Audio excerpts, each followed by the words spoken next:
Hello, my dear students. Welcome back to the virtual class of English after a long break. Hope all of you have done your half yearly exams well.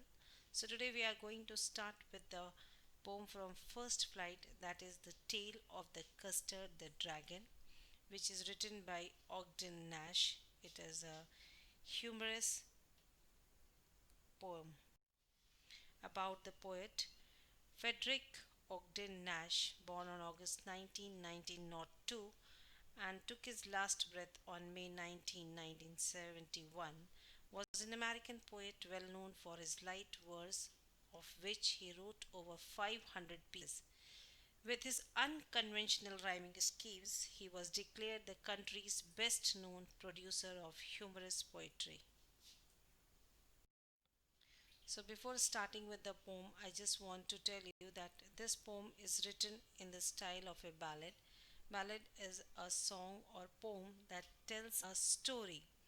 So, all of you must have heard about the ballads or must have seen somewhere. It tells the story of heroism. So, this poem is also a ballad which tells a story in the form of poem. So, let's start with the stanza 1. Belinda lived in a little white house with a little black kitten and a little grey mouse, and a little yellow dog and a little red wagon, and Realio, Trualio, little pet dragon. So the poem opens with the introducing the characters of the poem, namely Belinda. Belinda is a little girl who lived in a little white house with her pets and a wagon. Her pets include a black kitten, a little grey mouse, a little yellow dog, and a little dragon. Now, stanza 2.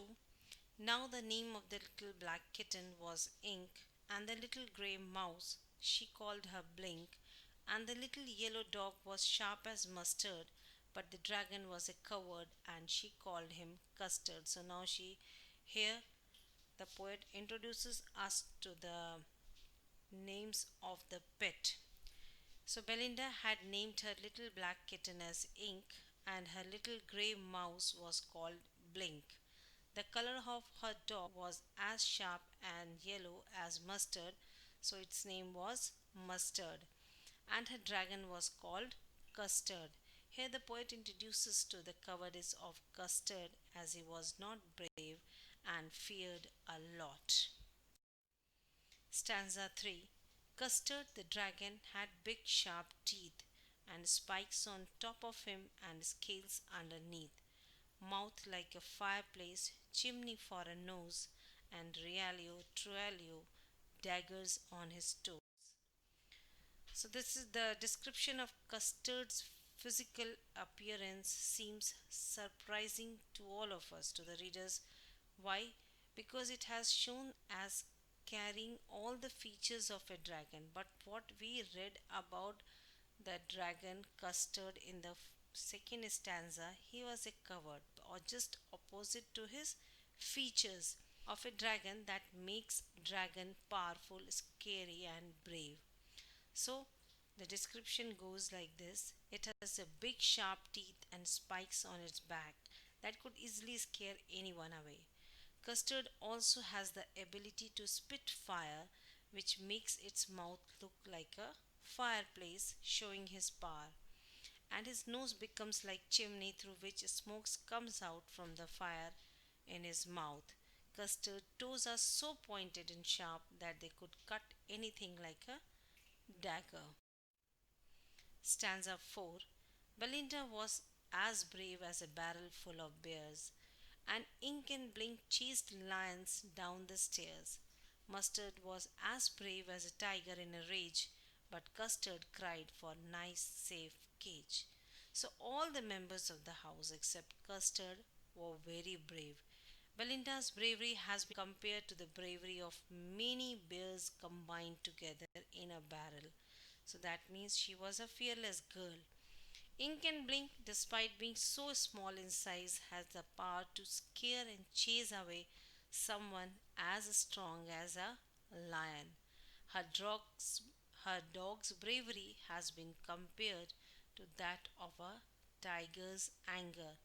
But Custard is completely opposite to his physical description, and instead of being brave, he always looks for a nice, safe cage because he was really very scared, and that's why he always looked for the cage where he can live safely. Belinda tickled him, she tickled him unmerciful. Ink, Blink, and Mustard, they rudely called him Percival.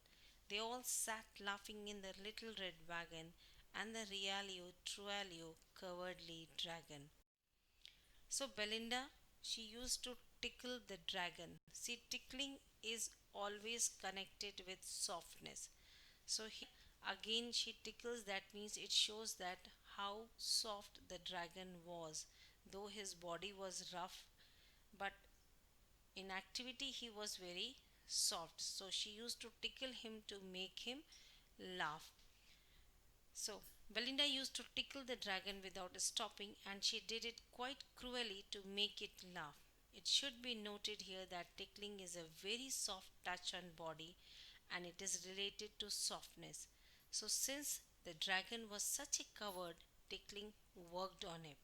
It does not work on rough bodies, hence is another proof of the dragon's softness. It was rudely named at Percival. Percival was a man in King Arthur's time, and he wanted to become a knight. Knight means KNIGHT, means soldier.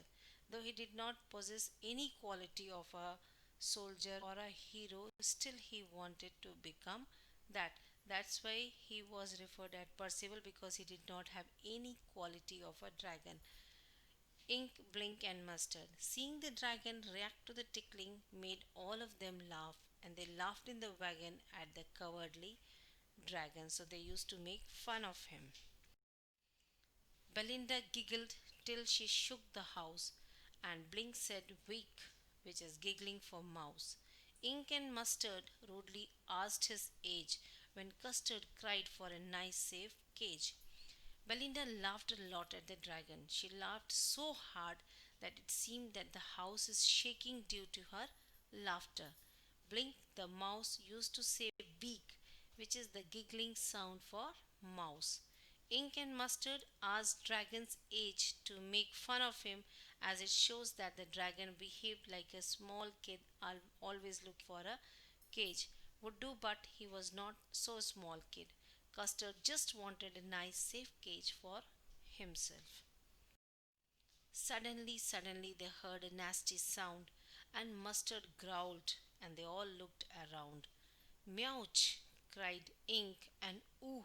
Cried Belinda, for there was a pirate climbing in the window. While all of them were busy, so explanation here it is, while all of them were busy making fun of the dragon, there came a very unpleasant sound. Nasty means unpleasant sound from the house. Mustard the dog looked around, growling for the source of that sound. He just wanted to find out from where the sound is coming. Ink cried meouch, since it was a kitten, so it cried in its own voice, meouch. And Belinda cried, ooh, when they saw that there was a pirate climbing the window of the house to loot it. See, window is used for window. Pistol in his left hand, pistol in his right, and he held in his teeth a cutlass bright. His beard was black, one leg was wood. It was clear that the pirate meant no. So, in this particular stanza, the pirate's appearance is being described. The appearance of the pirate seemed very dangerous. It was as he was carrying many arms with him. He had a pistol in both the hands, and he was carrying a bright sharp blade between his teeth as well. He had a black beard and a wooden leg, indicating that he was a tough man who must have lost his leg in some fight or battle. His looks made it very clear to the housemaids that the pirates meant to harm the people and pets living there. That means the intention of the pirate was not at all. Stanza 9. Belinda paled, and she cried, help, help! But Mustard fled with a terrified yelp. Ink trickled down to the bottom of the household, and little Mouse blinked strategically mouse hold. Paled means the color of her face changed due to the fear. Looking at the parrot, Belinda became pale with fear and cried for help. All her brave pets could not help her, and everyone fled from the scene. Mustard made a huge cry and ran away. Ink silently went to the bottom of the house, and Blink very smartly disappeared in a mouse hole, leaving Belinda all alone in front of the parrot. So the only pet which was left was Custard. The, the, the bravery of the pets could not do them any good. But up jumped Custard, snorting like an engine, clashed his tail like irons in a dungeon. With a clatter and clank and a jangling squirm, he went at the pirate like a robin at a worm. So when everyone fled on seeing the parrot, it was the covered dragon Custard, who came to rescue and fought the parrot bravely. He jumped in front of the parrot and made large noises through his nose like an engine, indicating his anger. He started to move his tail and it made clattering sound like an iron rod striking the walls of a prison in a dungeon. With all these dangerous sounds, he followed the parrot like a robin follows a worm to eat it.